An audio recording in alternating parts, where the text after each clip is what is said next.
Hello there, kia ora, and welcome to this week's Omnibus edition. It has been a really fascinating one for me. I figured it was going to be quiet. There's all these public holidays, politicians overseas, Pope funerals and Anzac Day and all the rest of it. I was kind of wrong, but there's been a really interesting mix of stuff come out, and the feedback has been really interesting on some of it as well. But it did get me thinking, okay? Um, First of all, I want to make some content around local body elections this year, and I want to know what you're after for that particular content. Last time, I did a series called Terrible Local Body Politicians You Probably Shouldn't Vote For, which is a bit of a mouthful, but the aim of that was to highlight these candidates that were running on disinformation platforms. And I'm very keen to do that again for this election, as you would have seen if you've seen any of these videos during the week, or if you picked up on the one video that's coming up about local body elections in the Omnibus. Really keen to get ideas on what you'd like to know, what would be really helpful for you or for other people you know when it comes to going out and getting them voting. Not that you have to go out, they send the voting forms to you. So yeah, any kind of feedback in the comment section on that would be really appreciated. The other thing I wanted to do is see whether or not you wanted to join as a paid subscriber. You get some free content as a paid subscriber now. There's a new series that we've got running called Mailbag, where each week I go through and look at some of the crazy comments that I've gotten from around my platforms that I can't really post about in public because the terms are usually picked up by filters for people's safety. This week I got called a white N-word. Yay, I guess. But yeah, if you want to check that out, you can do just by becoming a YouTube paid subscriber. Anyway, I'm going to stop holding you up when it comes to this week's Omnibus. Go check it out, and I will catch you at the end of it. Hello there, kia ora. As we go into this year's local body elections, there's a few media tricks that we should all be aware of when it comes to how media can influence voters' perceptions. Sometimes it's deliberate, like the numerous stories from reporter Evan Harding that platforms and normalizes members of groups like Voices for Freedom. Sometimes it's the result of other factors, like a writer's own personal experiences, perspectives, and biases. And sometimes it's down to editorial choices around framing or image choice. So I thought today we'd take a look at this in action in a way that might not seem so obvious to a reader from the outside. This is a story from the Waikato Times by senior reporter Stephen Ward on Saturday, where it tells the public of two candidates in the running to be the next mayor of Hamilton after Paula Southgate, the current mayor, announced that she won't be seeking re-election. And those two candidates are Sarah Thompson and Tim McIndoe. Now, full disclosure here, I don't know the reporter off the top of my head or his personal political beliefs, but I know both these candidates. They're both very knowledgeable, lovely to interview, and passionate about Kirikiriroa Hamilton. And they also both have different visions for what a successful Hamilton City Council looks like. This isn't one of those "this candidate bad" videos. Those will probably come later on in the year. This is looking at elements within a news story so that we can see how subtle differences can showcase an apparent narrative bias, because it's not a tool set that we get given or give out to everyone, but knowing is half the battle. First up is placement. About 80% of readers form an opinion based on headlines, and this one is a balanced headline. About 70% of readers, though, don't go any further than the first three paragraphs or a dedicated narrative break, like an image in the story. Here, that ends with a subheading about McIndoe's aims if he's elected. And within those first paragraphs, Tim's quote about being fiscally conservative opens the story. It's a self-description that creates a framing for the audience that he's dictated. While Sarah's intro line is simply that she's left-leaning, which isn't a quote from her, so she hasn't framed herself with this. Throughout the article, Tim's name gets mentioned 15 times, Sarah gets mentioned 12, and Tim's supporter in the interview, Jeff Taylor, gets mentioned 10. And the language used around each of them is different. The language used around Tim is assertive, strategic, and urgent. The language around Sarah is collaborative, thoughtful, and empathetic, with Tim's leadership style being framed as experienced and collaborative, while Sarah's is framed as hands-on, strategic, and dealing with issues on a case-by-case basis. The language around policy focus for Tim is about fiscal conservatism and cost-cutting, while for Sarah it's sustainable savings, infrastructure, and community well-being. And these traits are in line with the place on the political spectrums that these candidates occupy. But a deeper analysis shows that while Sarah is framed as intelligent, thoughtful, well-prepared, and experienced with local governance, It starts with her clothes and why she's wearing pink. It brings up her age and motherhood, which can dilute the authority of her policy agenda, especially to the kind of audience who want to other women out of politics, who quite often sit on that far right of the political spectrum.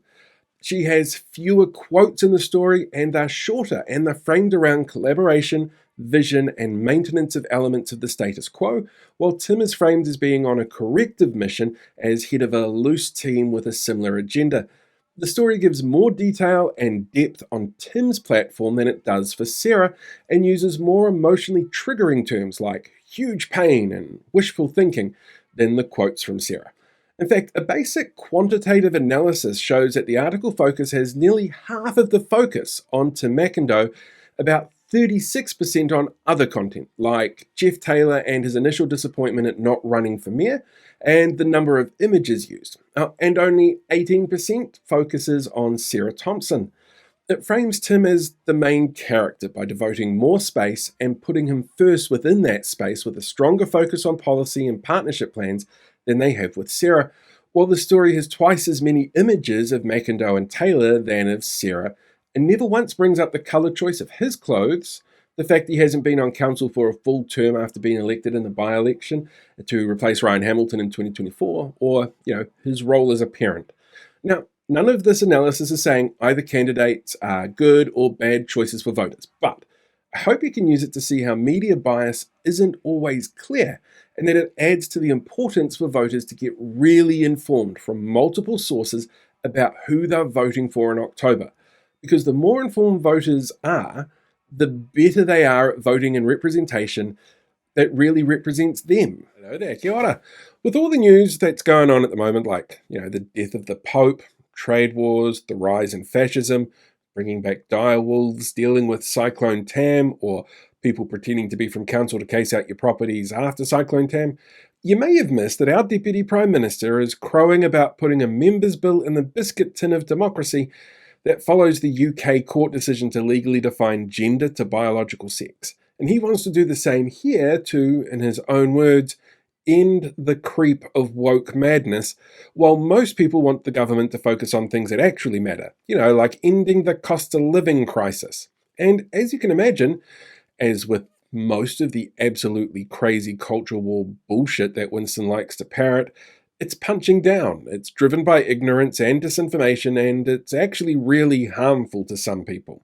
For a start, it undermines human rights and legal protections. There's a bunch of human rights agreements out there, and protecting freedom of identity and protection from discrimination is part of that. It has a major negative impact on people's mental health, with denial of gender-affirming healthcare leading to higher rates of depression, anxiety, self-harm, and suicide amongst those affected populations. It can expose people to discrimination in a whole range of areas like employment or housing, education, even voting, by politicizing and marginalizing communities. It also ignores scientific consensus that shows that biology simply isn't binary. Many people are born intersex after all, and gender identity itself is actually a complex interaction of biology, psychology, and culture. The World Health Organization actually recognized that gender is not solely determined by biology. But from an Aotearoa New Zealand perspective, there's a lot of potential damage that this could do. Since 2023, people can amend the sex on their birth certificate. This change could mean that trans and non-binary people are forced to use documents that misrepresent their gender, which leads to a higher risk of discrimination across those areas that I mentioned before, like housing, employment, accessing healthcare, or voting. It can lead to exclusion from gendered public spaces like bathrooms, changing rooms, and night shelters. So trans women being forced into a men's public bathroom would happen, which increases the risk of harassment and assault. There's a reason why women chose the bear online a little while ago. But that can also impact participation in gender-specific sports, services, or even school programs, like kapahaka or health education. It means potentially restricting access to gender-affirming healthcare because of the requirements around eligibility, and can lead to denial or defunding of these services, especially for youth and non-binary people, which would lead to a loss of access to puberty blockers, which leads to major mental health issues for those forced to stop using them. And it means schools can force young people to wear uniforms or be placed in dorms or take part in school activities according to their sex at birth, not their gender identity. So a trans boy could be forced to wear a skirt and use girls' bathrooms at schools, which would lead to an increase in bullying and avoidance of school. And it could even lead to teachers facing disciplinary action for supporting and affirming a student's gender identity using a chosen name or a chosen pronoun.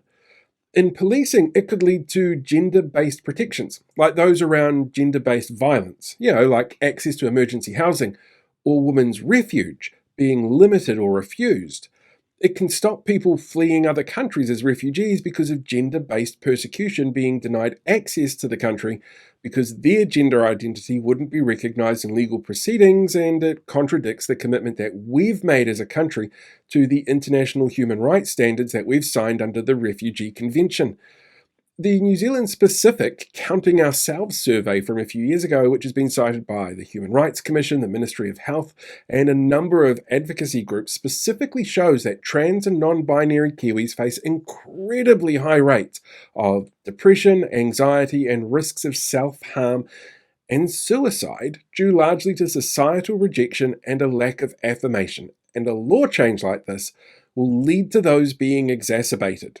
Really, the vice signalling coming from the Deputy Prime Minister is harmful to people. Not only would it erase recognition of trans and non-binary identities, jeopardize legal protections, expose people to systemic discrimination and harm, it's the nanny state stepping in and saying, you know what? We're siding with the group that neo-Nazis stood with. To target the 2.5% of the population who do not identify with the sex they were assigned at birth, or the 1.7% of the population born intersex, it puts all women at risk, because if they don't meet the mob's definition of feminine enough, they're not then considered a woman to those who would use that as an excuse to cause harm. This is needlessly cruel to a minority to look like the big man to people who failed high school science and think that being woke is an insult, and who think that they should have a right to see what's in someone's pants to decide how they're going to treat them. Hello there, kia ora. By now, you should have had one of these in your letterbox. It's the Electoral Commission, basically checking up that they've got your details right in the lead up to this year's local body election, which is now less than 6 months away. They do it now because, well, changing how local elections run is one of those seemingly impossible tasks for big government, so voting is still done by postal ballot. The Commission needs to know you live where they think you do so that they can send you the voting forms. And voter turnout, well, that's a big problem with local body elections. It's been trending downwards as we've moved further and further away from using tools like snail mail, which means two really shitty outcomes. First, those voter numbers are consistently going down, and they keep sliding. Secondly, the fewer voters actually voting means that candidates don't need as many votes to be elected, just a really dedicated voting base to go out there and win.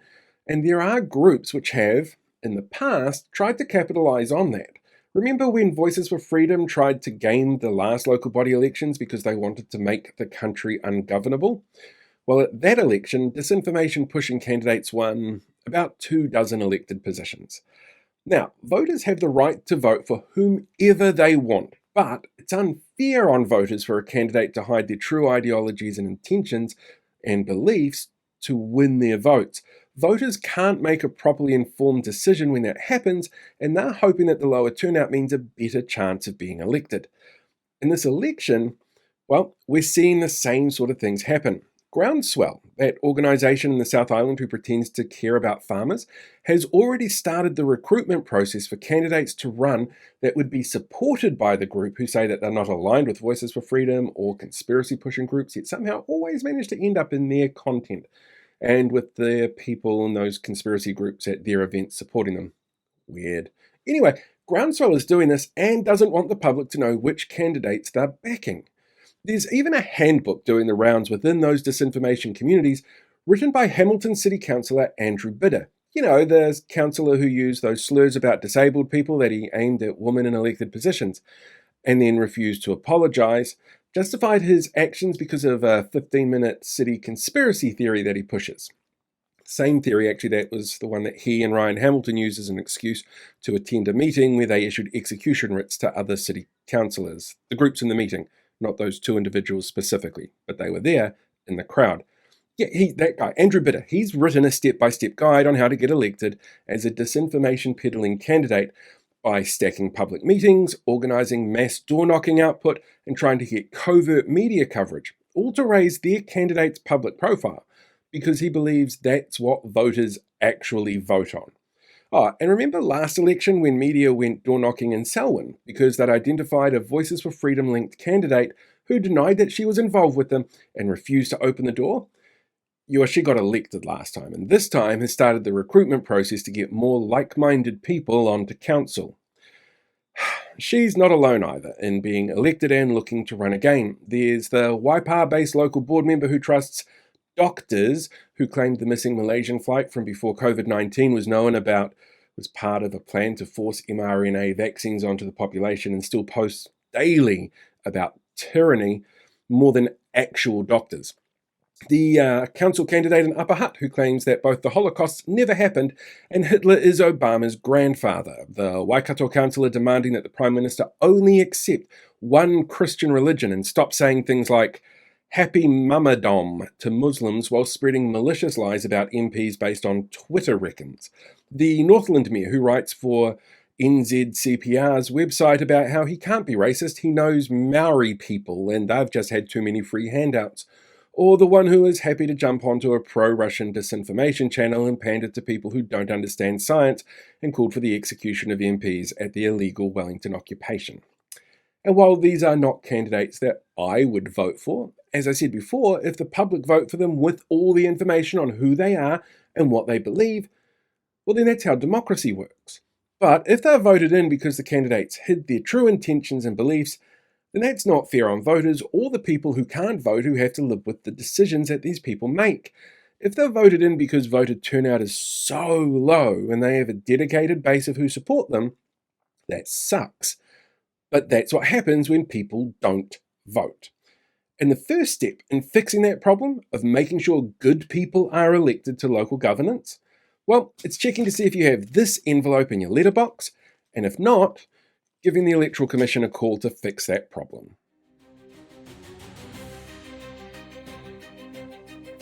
Hello there, kia ora, I'm Paul, and this is this week's The News. Pope Francis, the leader of the Catholic Church, seen here as Jorge Mario Bergoglio, passed away this week at the Vatican, aged 88. World leaders have paid tribute to the late pontiff, including Prime Minister Christopher Luxon, seen here showing British Prime Minister Sir Keir Starmer how to do blue steel. The self-styled king of TikTok, who's wealthy and sorted and entitled to certain entitlements, that leads a government that has worsened the cost of living, created the worst economic recession since the 90s, fired thousands of civil servants, led to one of the largest brain drains on record, and created new records for numbers of people on benefits and sanctions for those people on those benefits, told reporters that Pope Francis was someone he looked up to, saying, quote, "I personally think, he's the person I admired. Tremendously great compassion, tremendous humbleness and humility, massive commitment to the vulnerable, and just well connected with everyday people." Acting Prime Minister Winston Peters, seen here trying to measure a woman's face while she sleeps, has confirmed his party has decided that the cookers that they want to appeal to are the ones who think trans people aren't worth the effort of being treated like humans, after it was revealed that he'd chosen to withdraw a bill from the biscuit tin of democracy. The removed bill would require people using bathrooms that were assigned to them based on the sex that they were assigned at birth, and would also stop the Director General of Health from adding fluoride to water supplies, so that he could add one that legally defines what a man is based on biological assignment of sex at birth. The bill, widely touted as a waste of time that only ACT hinted that they would support, is considered to be an attack on the trans community by many. Said a spokesperson for the Deputy Prime Minister's office, "We just wanted to shake things up before we walk away and force a snap election, and trans people always seem like an easy minority for us to vilify." Acting Prime Minister Winston Peters, seen here pondering if being Deputy Prime Minister for half of the last 10 years somehow makes him one of the Māori elite he's always being told to be mean to by his advisors on Twitter, has come under fire for threatening funding of Radio New Zealand for asking questions he didn't like, in a repeat of last year's event where David Seymour threatened funding for TVNZ for asking questions that he didn't like.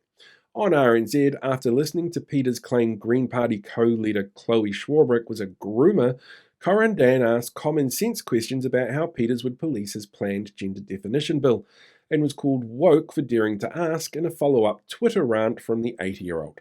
When asked if he would step in, Prime Minister Christopher Luxon, seen here realising maybe he doesn't know the back of his hands like the back of his hands, said, "What I'm saying to you is these comments from Peters are unsurprising. He's about as predictable as the plot of those awesome Transformers movies the 17th time that you've watched them.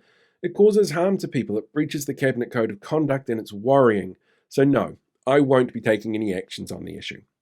Workplace Relations Minister Brooke Van Velden, seen here remembering that time when ACT and New Zealand First Party voters joined together to occupy the grounds of Parliament and call for the execution of MPs, has come under fire after it was revealed that she changed a law that automatically allows employees working for more than 30 days to join a union without any consultation with unions or employers. Said Van Velden, "Why would we talk to people involved about giving them more power when it comes to annoying things like bargaining and work conditions? That sounds like the nanny state to me." Police Minister Mark Mitchell, seen here having stepped on a Lego, has issued an apology to Te Pāti Māori MP Hana Rafiti Maipi Clark after a video was shared on his account claiming that she was of Chinese and yellow Viking heritage. Mitchell has blamed staffers for the incident, saying, "What my staffers are looking at on my account is none of my business and should in no way be seen as a reflection of the sort of actions and behaviours I condone, just because it's my account, the people I hired, or the actions that I clearly turned a blind eye to." The Coalition's much lauded ECE rebate scheme has had its parameters refined in an action commonly known as trying to cover their asses. Only 259 families have received the full rebate amount, with 56,000 families having accessed the scheme, which is half the initial estimate of who would be eligible. So Nicola Willis, seen here laughing at a pensioner asking for more financial help to make ends meet, now says the estimate of how many would be eligible was wrong, after she said IRD made it up. The numbers were completely based on a lack of data. Said Willis, "Yep, pulled the number out of thin air, packaged it as being a big win for low and middle income earners, the squeezed middle, let the press run with it unchallenged, marketed it with no real basis in data, and now we're moving the goalposts in how to measure success to claim it as a win, because that's how you get back on track." Because of the low amount of families accessing the full amount of rebates in the Family Boost scheme, the Council of Trade Unions is estimating that the total number of families getting the full $252 fortnightly tax break, which at one stage Nicola Willis, seen here showing how many families she actually expected to get the full benefits of all of National's tax package, initially claimed would be 21,000 families. The CTU believes the number of people being able to access the full extent of the tax changes that National campaigned on in 2023 to be fewer than 50 across the entire country. Said Finance Minister Nicola Willis, "I reject that. Just because the CTU got it right about ferry cost blowouts, the impacts of borrowing for tax cuts, and the lower number of people being eligible than we and the media said when the policy was first announced, I just don't think they're credible." Regulation Minister David Seymour, seen here with the person who used his connections to David Seymour to extend the name suppression process in a case about child sexual assault, this week announced proposed changes to licensing rules for early child education facilities. These changes include removing the curriculum criteria for teaching staff to acknowledge and reflect on the unique place of Māori as tangata whenua within the system, and respecting the right and supporting children to be confident in their own culture, as well as removing safety features on warm water supply so children don't get burned, and removing the need from this Act to provide adult suitable toilets, since that is still covered under the Building Act. Said Seymour, when announcing the changes, "I'm sure you can all agree that when it comes to the safety of young people, our party, the party that no longer has a convicted sex offender, Tim Jargo as president, is the one to trust. And if you have follow-up questions about that comment, please refer to my employment lawyer." Tracking numbers from MSD released last weekend have shown a sharp increase in the number of people requiring the help of benefits to almost cover the cost of being alive, the time people needing help lasting longer than before, as well as a significant increase in the number of people facing benefit sanctions. People receiving job seeker support was up 12% on 2024, and the number of sanctions increased 80% from last year, while emergency housing special needs grants being provided fell 82%. Said Social Development Minister Louise Upston, seen here in the new accommodation option MSD is telling beneficiaries to consider. Just because we as a government created the worst recession since the 90s, drove the increase in inflation, fired tens of thousands of people from government roles, drove people overseas to find a way to survive, and forced more people into poverty with below inflation rates increases in benefits and minimum wage, while paying for tax cuts for landlords and tobacco companies, does not mean that we are obligated to look after anyone with our social welfare safety net that hasn't just gone and got another job. And finally, a team at the University of Cambridge say that they've detected signs of molecules in the atmosphere of a distant exoplanet that may indicate a biosignature. The planet, currently named K1-18b, is about 8 times the mass of Earth, but only 2.5 times the size, and circles a red sun. The scientists who made this discovery were quick to point out that what they discovered was a chemical known as dimethyl sulfide, which here on Earth is only known to be created by marine algae.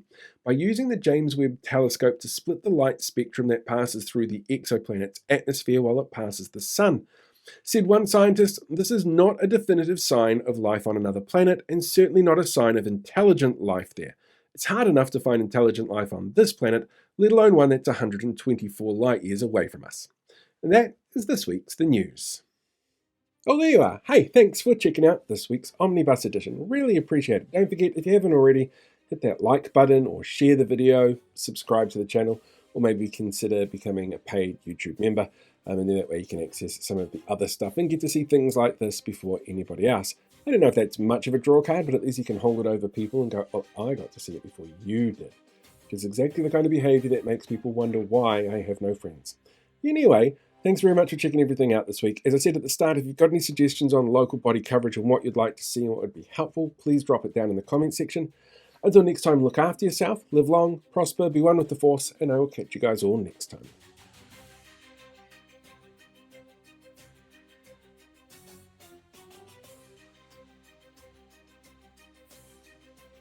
Hey, thanks for checking out today's video. Make sure you like, share, subscribe so you get more updates as we go along. We deal with these guys for the rest of the year.